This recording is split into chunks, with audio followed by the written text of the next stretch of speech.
Good afternoon. Thanks for joining us on KARE 11 News Now. I'm Lauren Lemanchek. New today, State Senator Nicole Mitchell taking the stand in her own defense at her burglary trial in Becker County. Mitchell is accused of breaking into her stepmother's home in Detroit Lakes. Her stepmother, Carol, told police she believed Mitchell broke in and was trying to kill her. Senator Mitchell says she was trying to get back items that belonged to her late father and that her stepmother has been battling Alzheimer's and paranoia. Mitchell's defense trying to paint that picture for the jury.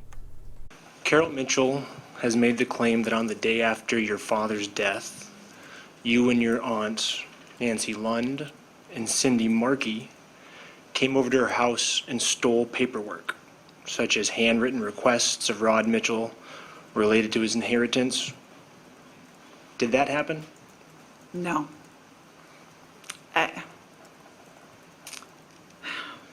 So there's a week in the legislature called deadlines.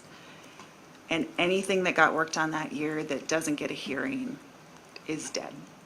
So I really had to juggle my schedule just to get there Friday for the funeral and drive up that morning. And I was still kind of on call to possibly have to Zoom and vote and drive right back.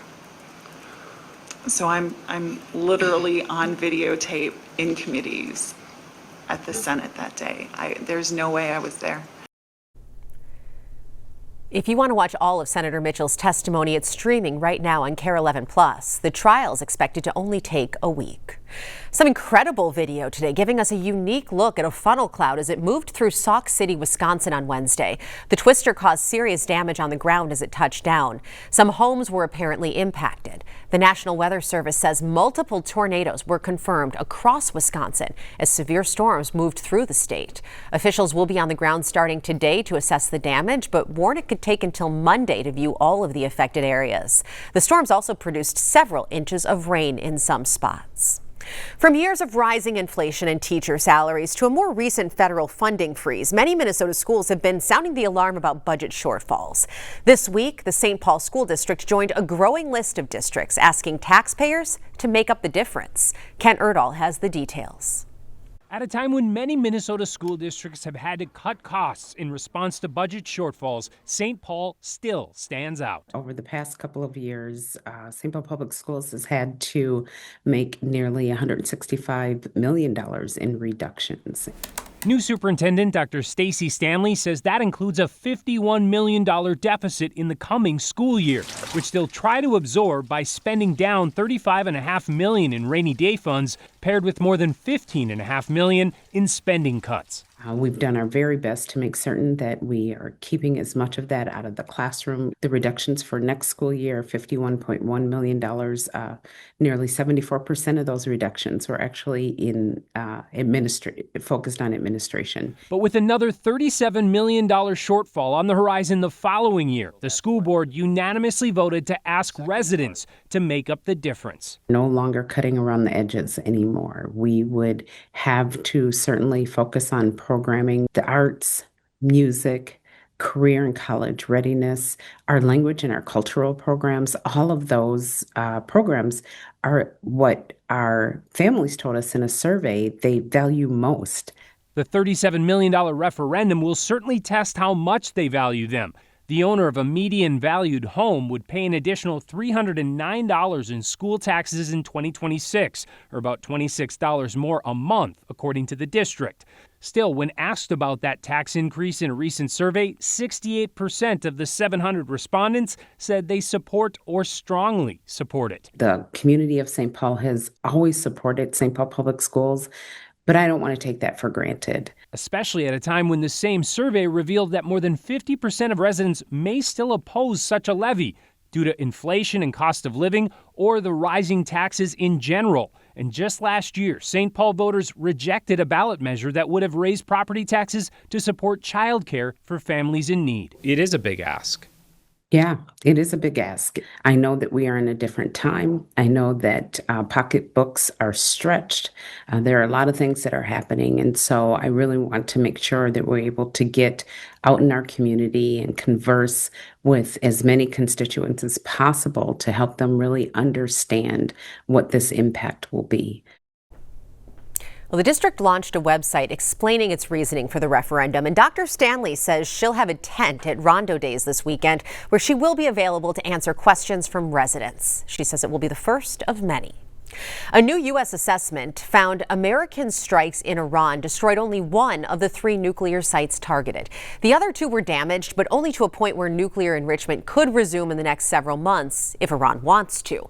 That's according to officials familiar with the assessment. They also tell NBC News if the recent evaluation stays true and if Iran does not soon agree to restart negotiations with the Trump administration on a nuclear deal, both the American and Israeli governments may conduct additional strikes on the 2 less damaged facilities.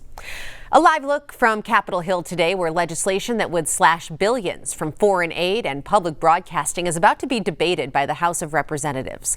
Congress is expected to give final approval by tonight and send it to President Trump for a signature. It must be signed into law by tomorrow for the proposed cuts to stand. Democrats say these cuts will demolish local radio stations, while Republicans say this is all about saving money. Stripping this funding is an attack on these local stations, yes, but it is the communities. I know, because I know some of my communities that rely on these stations. There has been a renewed commitment to reducing spending. It's actually become in favor to try and find ways to get rid of waste, fraud, and abuse in the federal government.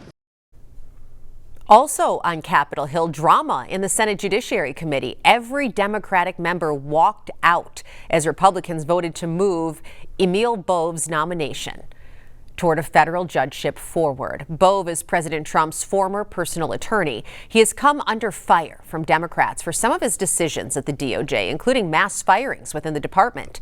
The full Senate still needs to vote on Bove's nomination. New today, a Wisconsin judge has agreed to release Morgan Geyser from a mental facility after her conviction in the 2014 in the Slender Man stabbing case. Geyser's gone through several court hearings through the years to gain a release from that mental institution. In a Waukesha courtroom Thursday, a judge ordered if conditions are met, Geyser would be released under supervision. Geyser and Anissa Weier were both 12 years old when they lured a friend into the woods and stabbed her 19 times. The victim survived, and Geyser and Weier were sentenced to mental health institutions after being found not guilty by reason of mental disease or defect.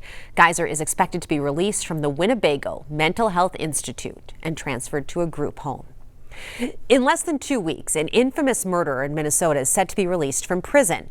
David Braum was convicted of killing his parents, sister, and younger brother with an axe in 1988 when he was 16 years old. Now, he was sentenced to 3 consecutive life sentences, but because of a change in the law in 2023, Braum is now eligible for parole. At the end of this month, the now 53-year-old will be supervised via GPS monitor. He will leave the prison in Lino Lakes for work release, which is not quite full parole. Even this step, though, was made possible by legislation signed in 2023. It makes anyone under 18 serving a life sentence eligible for parole after 15 years behind bars. Now we're hearing from law enforcement and from Braum himself about the release. I'm very pleased to hear that, but it is still hard for me to accept and forget the sights and smells of what I saw that Thursday evening in 1988. I apologize for the ripple effects of losing an entire family in such a horrific way. The law allowing Braum's release made him retroactively eligible for parole in 2018. His next appearance before the Supervised Release Board is set for January 2026. Well, the for sale sign's been on our Twins baseball team for 10 months now, and we still have no idea if anyone's making offers. But a funny thing happened this week when the commissioner of Major League Baseball dropped some words suggesting the wheels are turning. Here's Ian Russell. The skies over Target Field Wednesday are more than just cloudy. They're also a good representation of the future of the Twins, still unclear. But during the MLB's All-Star break in Atlanta earlier this week, there was just a little bit of clarity. Yeah, he was talking to me. I know more than you know. Ahead of Tuesday night's All-Star game, MLB Commissioner Rob Manfred took questions from the media, and on Star Tribune Twins beat writer Phil Miller's mind, who could own the Twins? It's been 9 months now. I took the opportunity to ask him. I was surprised at how affirmative he was. It's by far the clearest sign that things could be progressing since earlier this year, when Phoenix Suns minority owner Justin Justin Ishbia was reportedly interested in buying the Twins. He then turned his attention to the Chicago White Sox. He definitely left the impression that it is in the works. As for who the interested owners are, that is still cloudy. Ultimately, in terms of hard information, I don't think we're going to hear much until we actually hear from the people themselves. John Bonus is the co-founder of Twins Daily. And we cover the Twins daily. Also heavily invested in who will own the team, with recent reports that the Tampa Bay Rays sold for close to $1.7 billion. Bonus says expect the Twins to get that, if not more. The fact that the Rays were able to sell for $1.7 billion does not hurt the Twins' argument that that is what they are worth, because they are definitely in a better situation than the Tampa Bay Rays, both in terms of their overall interest and their audience, and certainly in terms of their stadium situation. So as cloudy as the future may be right now, it's at least a tiny bit clearer. 2.5 months left in the season. I would not be at all surprised. In fact, I would expect now that we will know who it is by then. And the best advice right now is to just wait and see. Hopefully we get to enjoy a little bit of October and then follow the team in the offseason to see what happens. And that's when we'll really need to care more about who's owning this team. At Target Field, Ian Russell, KARE 11 News. On our way to break, check this out. The Minnesota State Fair just shared their list of new sips you can drink this year. The fair says there are 70 brand new drinks for you to try, and they joined 40 classics that are spread across the fairgrounds. You can see the full list on KARE11.com. The Minnesota State Fair is just over 30 days away. Stick with us. We have more news and weather coming up after the break.